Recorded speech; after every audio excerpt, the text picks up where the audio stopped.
এ নবীকে বাদ দিলে সিয়াম বোঝা যায় না। সিয়াম কেমন করে পালন করতে হয় এই নবী শিখিয়েছেন।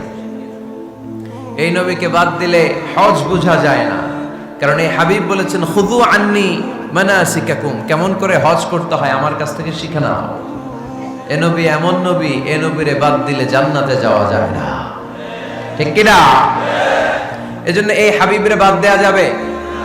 আল্লাহর হাবিবের চাইতে শ্রেষ্ঠ কাউরে পাওয়া যাবে? আমার নবীর চাইতে বিশ্বস্ত কেউ আছে? সে কোন বন্ধু বলো বেশি বিশ্বস্ত, সে কোন বন্ধু বলো বড় বিশ্বস্ত, কার কাছে মন খুলে দেয়া যায়, কার কাছে প্রাণ খুলে দেয়া যায়, হওয়া যায় অতি আশ্বস্ত। তার নাম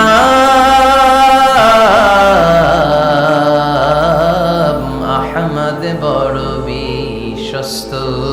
সুবহানাল্লাহ। ওনার চাইতে বিশ্বস্ত গোটা দুনিয়ায় দ্বিতীয় কাউকে খুঁজে পাওয়া যাবে? এজন্য উনি যা নিয়ে এসেছেন ওইটাই আমাদেরকে ধরতে হবে, because he is our model. তিনি আমাদের সেলিব্রিটি, তিনি আমাদের মডেল। তিনি যেমন যেমন করেছেন তেমন তেমন করলে লাভ না লস? আওয়াজ করে বলতে হবে, লাভ না লস?